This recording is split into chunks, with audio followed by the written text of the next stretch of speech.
Okay, chapter 4. Here we go.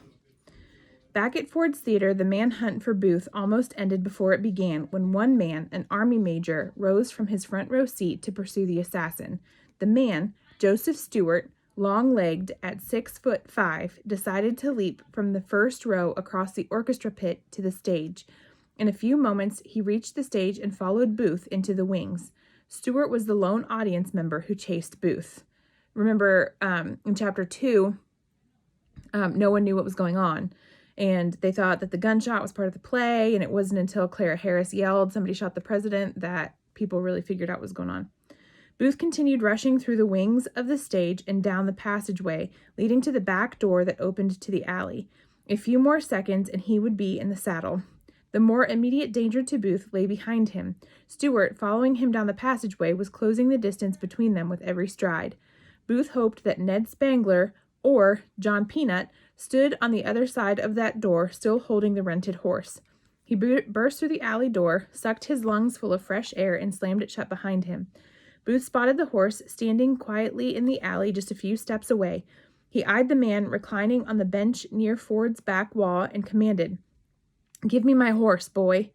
Booth pulled himself up onto the back-legged bay mare with a white star on her forehead and grabbed the reins. He balanced himself in the saddle. At that moment, Stewart swung open the theater door and saw Booth about to gallop away. Stewart reached for the reins, but Booth, an experienced rider, spurred and pulled the horse in a tight circle away from Stewart. Stewart tried the reins again, but Booth broke free and kicked the horse hard. The horse galloped down the alley, vanishing from sight. Booth rode to F Street at the end of the alley. No one blocked his way. He entered F Street and turned right. He had escaped Ford's Theater. Barely. Could he escape Washington, its streets filled with thousands of soldiers and loyal citizens, all there to celebrate the end of the Civil War? Booth rode past Herndon House, where just 2 hours ago he had met with his gang and dreamed of this moment. He continued east on F. He approached two of Washington's greatest landmarks to the left, the huge marble patent office. Just weeks ago, it had been the scene of Lincoln's inaugural ball. To the right was the massive marble post office, where hours ago Henry Clay Ford had picked up the letter that he handed to Booth on the front steps of the theater. Gaslight bounced off the slick, polished walls of both buildings. Booth galloped past the buildings onto Pennsylvania Avenue. One thing to note about the city of Washington, D.C., is that none of the roads go straight towards any one place. Like the Capitol and the White House, the streets aren't in like just blocks. Do you know what I mean? Where they could go straight to one destination. And they did that so that it would be more difficult to get into the city, because after the War of 1812, the British just marched in. And so like there's not a direct route anywhere. So it would have been really difficult to walk through the streets. This is a map. Well, this is,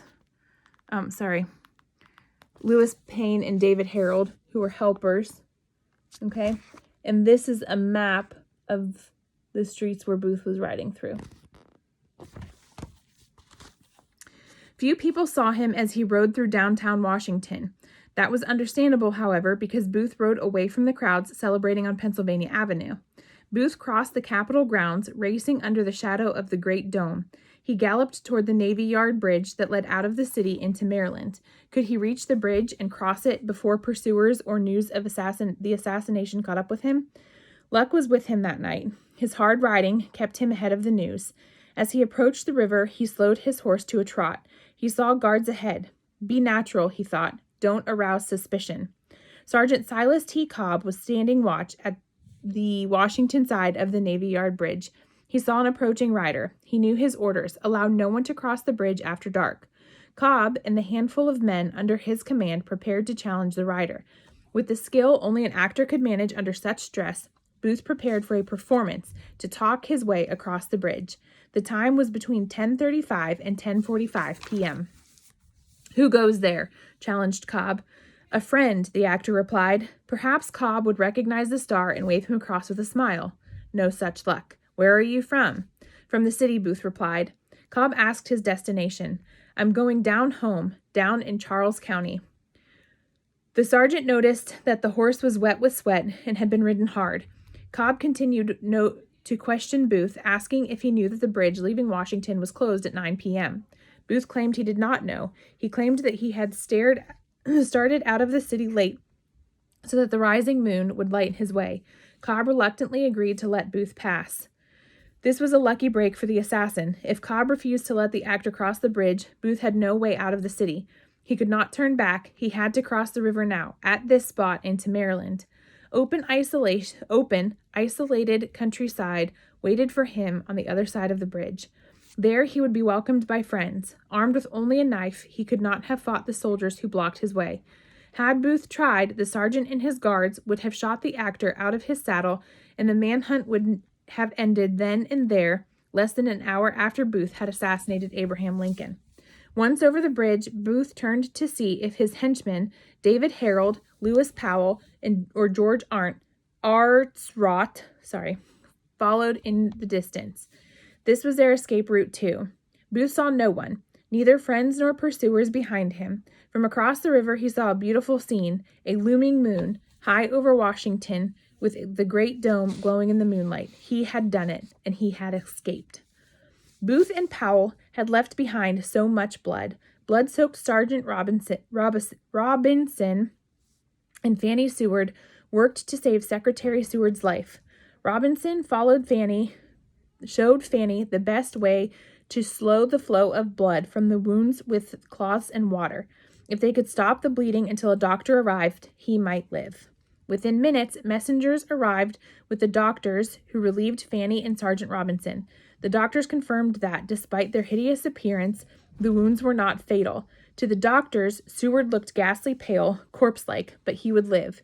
One doctor treated the others. Powell had so viciously attacked Sergeant Robinson, Fanny, Augustus, and Frederick Seward.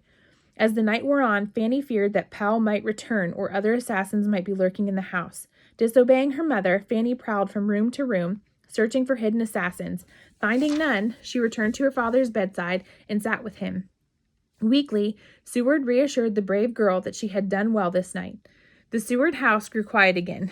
Everywhere she looked, Fanny saw signs of the horror that she and her family had just survived. She looked at herself, her hands, her arms, her long pretty dress, all drenched in blood. She could not stop screaming. The president's box at Ford's Theater was also drenched in blood. Mary Todd Lincoln stared at the president. He was still, his head hung low, his chin resting on his chest. She spoke to him, but did not answer. He did not answer. Clara Harris saw Henry Rathburn, wild-eyed, staggering, and clutching his left arm with his right hand. He could not stop the flow of blood flooding over his hand. Booth's knife had penetrated deep. Clara attended to her fiancé's wound. Down in the audience, more than 1,500 people went wild. Some climbed to the stage, asking the occupants of the president box what had happened. Hundreds of people turned to friends, spouses, strangers to ask, "Has the president been shot? Who was that man on stage? Was that a knife? What did he say?" Half-crazed voices cried out, demanding vengeance. "Kill the murderer! Hang him! Shoot him! Cut his heart out! Catch him! Don't let him escape!" None of them realized that the assassin was already out the back door. The mood inside Ford's became dark, ugly, and menacing. Under the dim glow of gaslights, people fled in panic. The voices grew louder until nearly all 1,500 of them created an angry roar. This was a mob.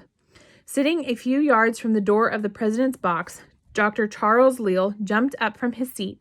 He made a direct run for the box. Ignoring the aisles, jumping over chairs, blocking his route, he struggled to get into the box through the door, which was barred by a piece of wood blocking it.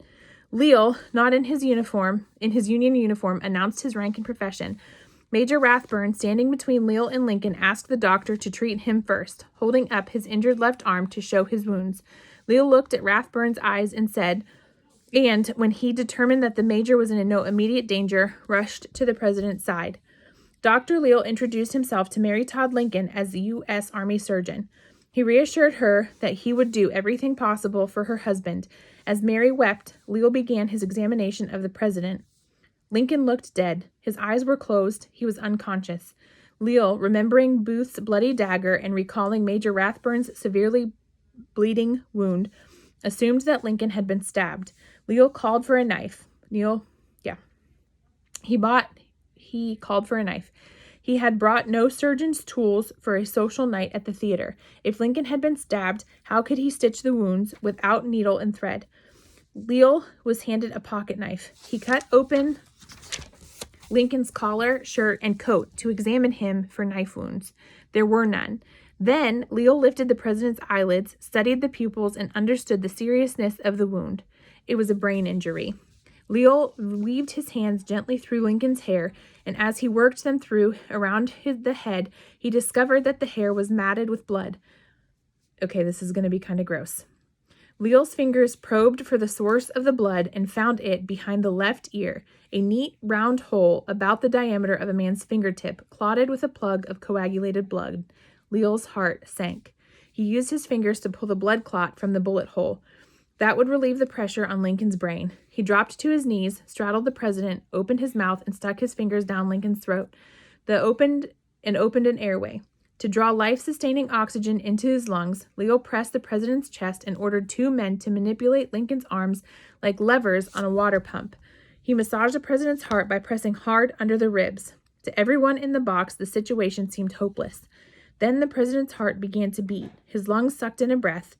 The heartbeat was weak, the breathing irregular, but Abraham Lincoln was still alive. Nevertheless, unless Dr. Leal could stabilize him immediately, Lincoln would die within a few minutes.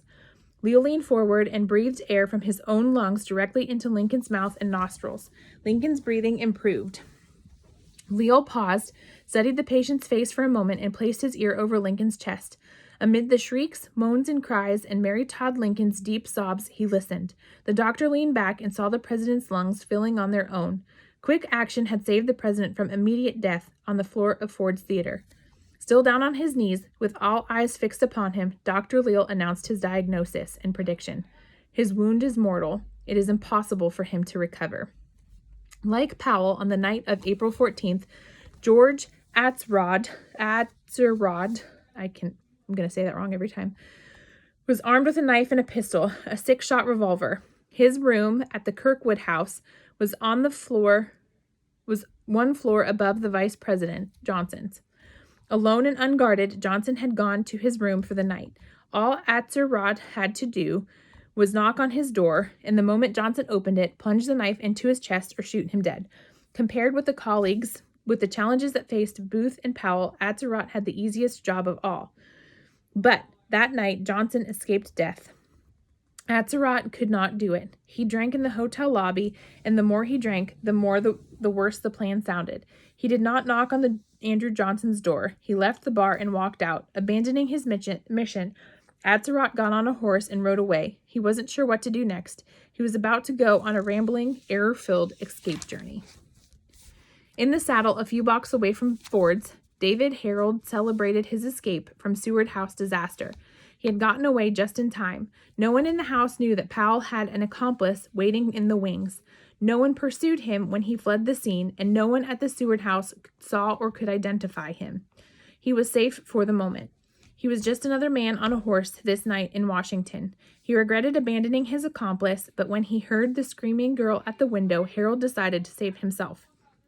Following Booth's escape route, Harold headed toward Maryland. He approached the bridge at 11th Street. Sergeant Cobb and his guards did not want to let another man pass. Cobb challenged him and asked where he was going. Home, Harold answered. Cobb and Harold argued about whether he would be allowed to pass, in violation of the 9 o'clock curfew. Finally, without explanation, Sergeant Cobb waved Harold across the bridge. Somewhere east of the Capitol building, Lewis Powell was not having as easy a time as Booth and Harold in fleeing the city. He'd escaped Seward's servant and the others, and no one was chasing him now, but he did not know the city well. It got worse. Somehow lost or abandoned his surest and quickest means of escape from the city, the one-eyed horse Booth had bought. As midnight approached on the night of April 14th, Lewis Powell was in trouble. He was a lone figure standing in the moonlight, lost, unarmed, and wearing a coat stained with blood. He did not know where he was, what to do, or where to go. For the next 2 nights, he slept in a tree. He began thinking of some of the places in Washington that Booth had taken him before. There was a boarding house, he recalled. He might be safe there, if he could just remember the address. 13 miles southeast of Washington, John Lloyd, the proprietor of Surratt's Tavern, went to bed. Although Mary Surratt had told him that afternoon to expect some nighttime callers, they had never shown up. Several miles further south was an isolated farm near Bryantown, Maryland. Dr. Samuel A. Mudd, his wife, and their 4 children were also in bed. Abraham Lincoln slept too. More than 15 minutes after he was shot, he was still on the floor of the theater box at Ford's Theater. Dr. Leal could not leave Lincoln to die on the floor of a theater, a place of amusement. As Leal considered his next move, a woman rushed through Ford's to get to the president. She knew history was being made in the presidential box and had convinced herself that she must be a part of it. Actress Laura Keene, remember we noted her in the playbill a couple chapters ago.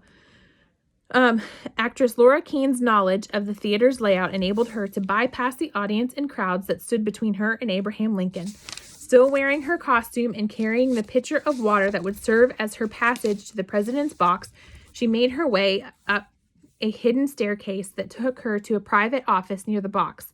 In less than a minute, she had crossed the theater, emerged on the second floor of the same side as Lincoln's box. She talked her way to the door, through the vestibule and into the box. No one thought to prevent the great Laura Keene from entering the box. The scene fascinated Laura Keene and stimulated her theatrical instincts. Hypnotized by the image of the fallen president, Keene imagined a scene with herself at the center of it. It was a once-in-a-lifetime chance, impossible for her to resist. Could she, the actress, asked Dr. Leal, cradle the dying president's head in her lap? It was a shocking request and of no possible physical comfort or medical benefit to Lincoln, but Dr. Leal allowed it. Laura Keene knelt beside Lincoln, lifted his head, and rested it in her lap. Blood stains and the tiny bits of gray matter from Lincoln's brain oozed onto the cream-colored fabric and spreading and adding color to the frock's bright and festive red, yellow, green, and blue floral pattern. Laura Keene cherished the blood and brain speckled dress she wore this terrible night. In the days ahead, people begged to see the dress, to handle it, and marvel at the stains on it. The dress vanished long ago, but miraculously, a few small pieces, 5 treasured swatches, survived. Long ago, the stains once red faded to a rust-colored pale brown. She is remembered not for her talent as an accomplished actress or her lifetime of performances on stage, but for the scene she staged in the president's box. Other great actresses from the 19th century American theater have faded into oblivion, while Laura Keene is remembered for a single unscripted act that took place over a few minutes in the box at Ford's Theater on April 14th, 1865. It's kind of weird how, artifacts and different pieces of things get recognized as historical, right? Like her dress covered in blood and brain matter. People wanted to see it and touch it. The President of the United States could not die in a theater. Dr. Leal would see to it that Lincoln would die with dignity in a proper bed. Take him to the White House, someone begged. Impossible, Leal explained. Even the brief carriage ride between Ford's and the White House over unpaved, muddy streets gouged with ruts and tracks from hundreds of carriage wheels would be too much for Lincoln to endure. The bumpy ride would jostle the head wound and instantly kill him. Leal and the others in the box prepared to move Lincoln's body without knowing where they would take him, just knowing that they must take him from the place. Laura Keene's presence in the box brought attention to an uncomfortable fact. She was an actress. This was a theater, and it was Good Friday, the most solemn day on the Christian calendar. But the President of the United States was not worshiping in a church. Instead, he was dying on the floor of a theater, a place of entertainment. Booth, now safely across the Navy Yard Bridge, rode into the dark. Of his 3 accomplices, he needed David Harold the most. More than Powell or Azeroth, Booth was a creature of the city in its fancy hotel lobbies, saloons, oyster bars, and gaslit shadows. He did not have the skills he would need to survive in the coming days, those of an outdoorsman, hunter, or riverboatman. But Harold was all of those things, and that's why Booth chose him above all the others to be his guide. Once Booth crossed the river into Maryland, he rode through the darkened, quiet countryside. Few travelers were using the empty roads. He trotted over the route he had rehearsed the previous year in preparing for the kidnapping plot. As Booth rode, he searched the horizon for Soper's Hill, the chosen meeting place with Harold. In daylight, it was simple to find the place, but nightfall had obscured the hills. Alone in the country, he was out of his element. Now Booth was more aware of the pain in his left leg. Near desperation after his hard ride, he glanced at the horizon. He was just beyond Washington city limits. David and the others might be a few minutes ahead or behind him. Booth saw nothing ahead of him. When he turned to look behind him, he heard a noise in the distance, horses' hooves pounding the earth. Was it the first warning of a cavalry patrol in hot pursuit? As the noise grew louder, it sounded to his relief like one horse, not many. Then his pursuer came within sight, one small man on a gray horse. Relief trickled down the assassin's spine as he recognized David Harold. The actor was happy to be on safe ground, and now he had his guide. Maryland, although it did not secede from the Union and join the Confederacy at the start of the Civil War, remained a hotbed of secessionists. Maryland was as Confederate as a state could be without actually seceding. If Maryland had seceded and become the 12th star in the Confederate flag, the Union would have been in grave danger. The Union capital would have been completely surrounded by rebel states, isolated from the rest of the North. Booth and Harold spurred their horses, riding southeast to their first safe house a few miles away. Booth probably peppered Harold with questions. Why is he alone? Where is Lewis Powell? Did Powell kill Seward? Did Atzerodt murder the president? Harold would have answered that he had not seen Atzerodt since the conspirators parted earlier in the evening to carry out the 3 assassinations. He had no idea whether Vice President Johnson was dead. Harold told Booth the details he knew of what happened at the Seward residence. The trick of claiming Powell was a messenger from the doctor had worked perfectly. Harold heard no gunshots, but about 10 minutes after Powell entered the Seward mansion, a servant ran out the front door into the street screaming, "Murder!" And then a girl threw open the upstairs window and started yelling too. The news seemed to prove to Booth the faithful Powell had carried out his mission, but Booth must have been unhappy with Harold for abandoning Powell, whom he especially liked, and Powell would have come in handy if they had to do any fighting during their escape. Booth guessed that Powell, who had never learned his way around the capital city, was a lost man. Booth certainly told Harold of his success at Ford's Theater. This was the assassin's first chance to describe his deed, and the actor in him probably made the most of the dramatic story. Outside Ford's Theater, bewildered pedestrians joined the crowd of theater patrons and hovered near the front doors, awaiting the president.